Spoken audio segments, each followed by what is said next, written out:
রিয়াদ, এক যুবক, বাস্তববাদী 2। মায়ের চরিত্র, দুঃখী ছেলেকে নিয়ে দুশ্চিন্তায়। দৃশ্য, ঘরের ভেতর। সন্ধ্যা।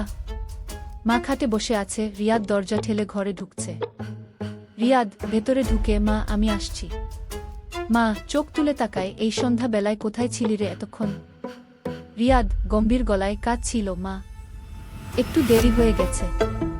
মা হালকা রেগে, প্রতিদিনই কাজ, প্রতিদিনই দেরি। তুই কেমন ছেলে রে? ঘরেও মন নেই, মায়েও মন নেই। রিয়াদ নরম স্বরে, মা মন তো তোরই মাঝে আছে, এইসব করছি তো তোরই জন্য, কিন্তু তুই বুঝিস না। মা বুঝি না? কে বলে বুঝি না? শুধু বুঝি আমার ছেলেটা আগের মতো হাসে না, ঘরে বসে গল্প করে না। এই টাকাগুলা কি সেই সুখ এনে দিবে রে? রিয়াদ চোখ নামিয়ে ফেলে, জানি না মা, কখনো কখনো টাকার পেছনে দৌড়াতে গিয়ে নিজেকেই হারিয়ে ফেলি।